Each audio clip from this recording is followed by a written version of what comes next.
Hello students, MA distance কোর্সের রবীন্দ্রভারতী ইউনিভার্সিটির MA CEC 4.2 এর প্রশ্ন এবং অ্যান্সার দিলাম, এটা তোমরা পড়বে।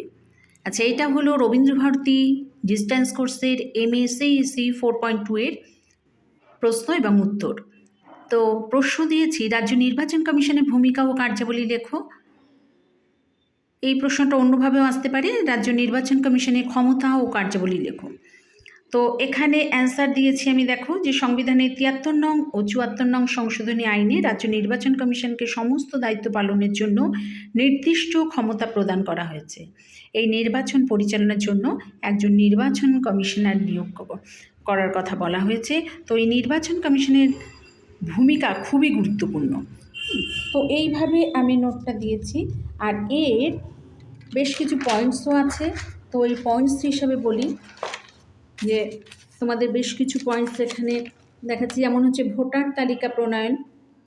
ভোটার তালিকা হচ্ছে নির্বাচন কমিশনের ভোটার তালিকা ছাড়া পঞ্চায়েত এবং পৌরসভা নির্বাচন পরিচালনা করা সম্ভব নয়, তাই ভোটার তালিকা প্রস্তুত করা হলো। এবং সংবিধানের 73 ও 74 সংশোধনী আইনের ক্ষেত্রে আইনের ভোটার তালিকা নির্ধারিত উপায়ে প্রস্তুত করতে হয় এবং সেগুলোকে নির্ধারিত উপায়ে এই আইনের বিধি অনুসারে কার্যকরও করতে হবে। তো এছাড়া দিয়েছি নির্বাচনের তারিখ ঘোষণা, অর্থাৎ নির্বাচন কমিশন নির্বাচনের তারিখ একটা ঘোষণা করেন।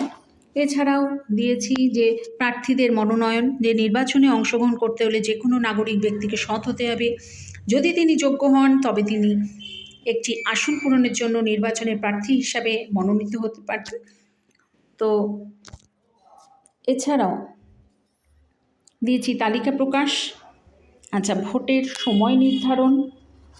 ভোটের অর্থাৎ নির্বাচন কমিশনের একটা গুরুত্বপূর্ণ দায়িত্ব হলো নির্বাচন কমিশনের একটা গুরুত্বপূর্ণ দায়িত্ব হলো ভোটের সময় নির্ধারণ।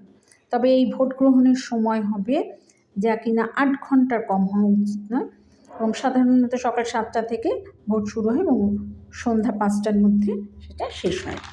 আচ্ছা, এছাড়াও দিয়েছি দেখো যে জরুরি পরিস্থিতিতে ভোট স্থগিত করা, অর্থাৎ জরুরি পরিস্থিতিতে যে ভোট করতে গিয়ে কোনো অসুবিধার সৃষ্টি হলে তখন প্রিজাইডিং অফিসার যদি কোনো নির্দিষ্ট ভোট কেন্দ্রে নির্ধারিত পরিচালনার জন্য কোনো চাপ বা বাধার সম্মুখীন হন তবে তিনি ভোটটাকে স্থগিত করতে পারেন।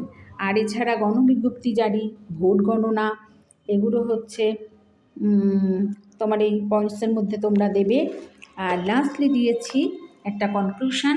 তো এই ছিল মোট যে নির্বাচন কমিশনের ক্ষমতা ও কার্যাবলী।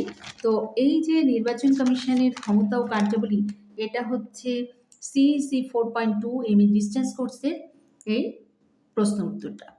তো এ ব্যাপারে যদি কারোর কিছু জানতে ইচ্ছা হয় তো এই যে হোয়াটসঅ্যাপ নাম্বারটা দিলাম, এই হোয়াটসঅ্যাপ নাম্বারে তোমরা যোগাযোগ করবে। এটা হলো এমএ ডিস্টেন্স কোর্সের সিইসি 4.2 এর কোয়েশ্চেন এবং অ্যান্সার।